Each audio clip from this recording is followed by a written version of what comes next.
Philadelphia just sent shockwaves through the NFL with yet another trade that has everybody scratching their heads. Was this move all about signing someone else or saving money, or is it actually something deeper? Plus, the latest on Darius Slay still technically being an Eagle, what the Birds got in Kenyon Green, and who Philadelphia should target next. I'm Thomas Mott. This is the Thomas Mott Show.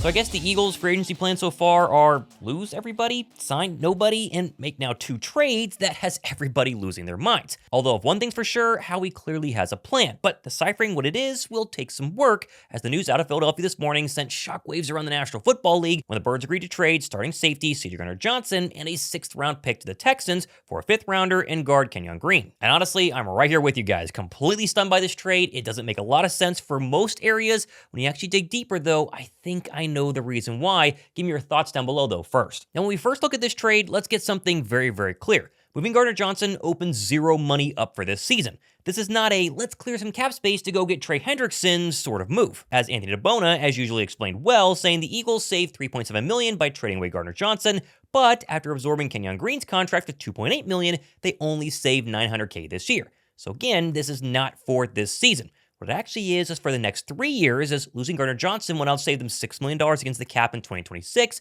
and $13.8 million in 2027, which if you follow all the Eagle reporters on Twitter right now, they're all echoing the same thing, basically saying, quote, this move was to free up money to keep core players in building the long term. And that's fine. Clearly, that is the official narrative going around Eagles Twitter right now. All the beat reporters are hopping in line and saying this was clearly about saving money for the future, which, again, it is, but there's definitely something more. Darius Slay's comments, really his shot at CJ Gardner-Johnson on his podcast last week, were not some random wording. This clearly struck a note with Gardner-Johnson, as Slay even retweeted a tweet today saying that CJGJ confirmed Slay was right about his leadership. Personally, I think Gardner-Johnson's antics had run their course, and the Birds were looking for an out after this year. That's not me saying he was a bad player or a bad guy or he wasn't good this year. He absolutely was fantastic. But this move at this time of the season screams that behind the scenes, the Eagles were having some issues. But as I'm going to emphasize, we have no way of knowing that. You and I, right here, not inside the Eagles locker room, have no way of knowing if it was antics or money or both. Also, I want to give a massive shout out to the sponsor for today's video, SeatGeek. Now, sadly, Eagles games are over, at least until later on this year, but SeatGeek is still the #1 rated ticketing app in the App Store, including, yes, the 76ers, Flyers, and even the Phillies coming up here at the start of the baseball season. Plus, it's not just for sports tickets, as SeatGeek has over 70,000 listed events, including concerts, comedy shows, and festivals. I personally use SeatGeek a ton this past year, including for my NFC Championship game tickets, and their rating scale from 1 to 10 made sure we got the best deals possible. Just look for the green dots to know you're getting the best deal. Yellow and red dots, I'd personally avoid.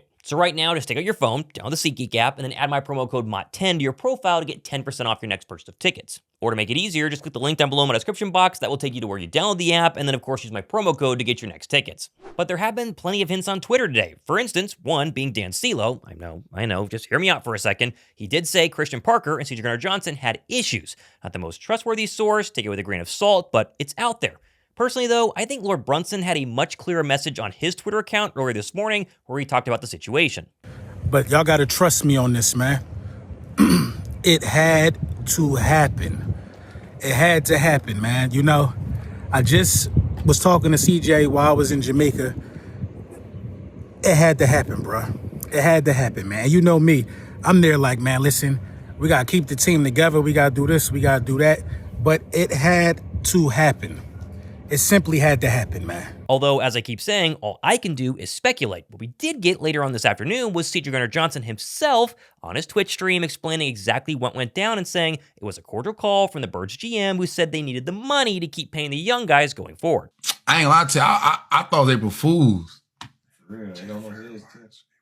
I ain't gonna lie. I saw 3-1, I'm like, man, April Fool, they damn sure got me. They playing crazy with me right now. But no, it wasn't no love law, it wasn't no bad blood. It was a great phone call. Great phone call. It was an amazing phone call to be all the way thorough. Great phone call. Situation is, them young guys got to get paid in Philly. Jalen Carter, Reed, Zach, all them guys gotta get their money. They deserve it. You know, me getting older, so I gotta understand, like, it was no bad blood. It was nothing. So, you know, all I asked them was like, between me and y'all, like I told them, I just want to go somewhere where I could play winning football. I ain't asked for a specific place. I just Feel me? This honesty. Like, I just want to play winning football. Like, I ain't even saying a lie. Other than that, you know, I woke up next day and boom, there it is. I'll just say this. Gotta remember, CJ Gardner-Johnson has had to find a brand new team each of the last 4 seasons. Although at this point, we can't change anything, so the real question now becomes, what's next? Well, first off, the Eagles technically have been very high on Sidney Brown, and they want to give him a chance to be the future in the secondary.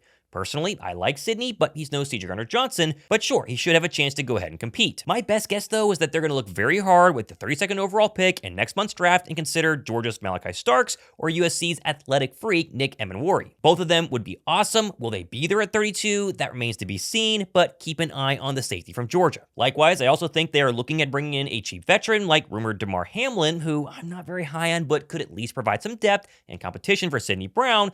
Or, and here's a name we talked a lot about last year, how about Justin Simmons? Justin Simmons, the former Bronco, played with Vic Fangio. Remember him? Well, he's currently a free agent, spent the last year on a 1-year, $8 million deal with the Atlanta Falcons, where he played pretty well for that defense, 2 interceptions, over 60 tackles. Yes, he's old, not what he was in Denver, but he was asked the other day by Pat Leonard if the Eagles and Vic Fangio would entice him this offseason, and tell me if this is an emphatic yes. Man, having a chance to reunite with Vic, and then also the defensive backs coach, Christian Parker, he's over there. I've worked with him the last maybe 4 years when with Denver, and he was a huge piece of. Obviously, there's a lot of rotating, coaches, defensive coordinators, and so he was a huge piece. The stability year in and year out, the terminology, the practices. Like there was a lot of familiarity with him. So, man, there's a lot of good things about Philly. Obviously, I think their offense is clearly one of the most talented in the league. That offensive line is unbelievable. But what the defense did this past season to go win that Super Bowl is crazy. Like watching those guys operate, you could tell the leadership there, top down, is by far one of the best in the league. So to have an opportunity to go play in Philly, especially reuniting with Vic and CP, like we just talked about, it's high on the list.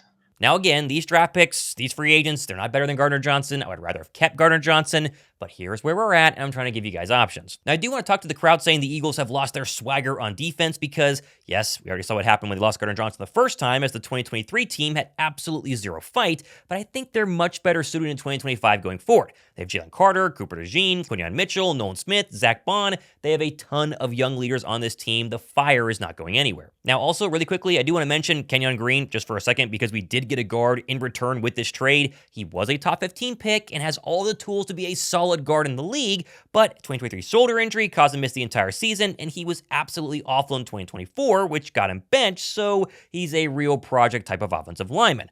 But the good news here is if there was one man whose whole entire MO was rebuilding project offensive linemen, his name is Jeff Stoutland. Plus, don't forget we still have third-round pick Tyler Steen, who's likely right now your day one starting guard, so the offensive line, if Becton doesn't come back, is not totally lost. Oh, and by the way, as of filming this right now, again, it can change by the time you watch this, Becton remains unsigned. There are some reporters out there saying the Eagles are still in on Becton, that Kenyon Green doesn't change that. I would argue, though, again, this can change. I keep saying that during NFL free agency. I think Becton is probably gone, and that's why Philadelphia wanted to get a guard in return for the Gardner-Johnson trade. Now, I do think we have to make sure we're giving Howie Roseman the benefit of the doubt today. Like, this is still the GM who's built 3 Super Bowl teams, won 2 of them in the past decade, and has been absolutely unreal on a crazy draft and free agent streak. He's earned our trust, and there's still tons of time for more moves to come.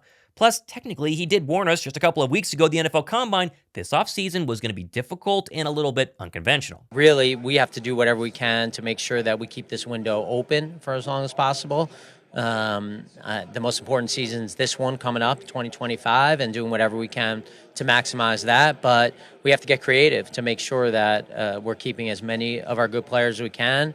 I sat up here last year and I said that's going to include playing young players, and I think that's going to be a huge part of what we are going forward because we're fortunate enough to have a lot of good players who are making a lot of money. Also, quick update on Darius Slay. As mentioned yesterday, he was supposedly going to be a Steeler. Then we found out that Philadelphia still had him under contract. Well, as expected, the Eagles will release him tomorrow once the new league year officially begins and designate him, as we thought, as a post-June 1st cut. So the whole slate of the Steelers' chances of actually happening in less than 24 hours are still very much alive. Now, I do think the chances of Slay returning have risen slightly with Gardner-Johnson gone, but I bet the money is a little bit too much, and Slay would be my guess, a Steeler by this time tomorrow. Now, obviously, free agency agency still going on. There's still plenty of people yet to be signed. And yesterday I threw out that Von Miller's name was a free agent I would love the Birds to go ahead and grab as that kind of quasi Chris Long Rolls type of player. As of filming right now, he's still out there, so my endorsement sticks. But there's a new player I want to mention, and that is recently released fullback Kyle Juszczyk, who not only could be another massive wrinkle to the Birds' incredible under center rushing attack with Saquon Barkley, but also a solid pass catcher. He's been overlooked as kind of a tight end too, and yet a fullback throughout his career. Remember, the Birds still have tight end question marks that are definitely looming. A few $1 million to Juszczyk would be money well spent in my opinion. Of course, the only issue is he's a West Coast guy and signed back with the Niners last year, mainly due to his family all being out in the Bay Area, so probably unlikely. Got to convince him to move all the way to the East Coast, but I would really like Kyle Juszczyk in Philly. Now, I still think Philadelphia is going to make moves, and at this time of filming, they might have already made some moves. That's the risk I run with putting a video out during free agency, because 5 minutes later, there could be other moves to talk about. I'll go live when things happen. Be sure to subscribe. But I do want to emphasize the sky is not falling. We have got to give Howie Roseman the benefit of the doubt. Doesn't look good right now, but I will continue to echo there has to be something more than just freeing up money with this Gardner-Johnson trade, and until I'm told otherwise, that's the story I'm going to go ahead and stick with. Plenty more stuff happening. They can officially sign people to contracts tomorrow. They can, of course, keep signing people as of right now, tomorrow, the next day. It's going to continue to be a crazy week. Stick with me here on the channel. I'm Thomas Mott with all the updates. This has been the Thomas Mott Show.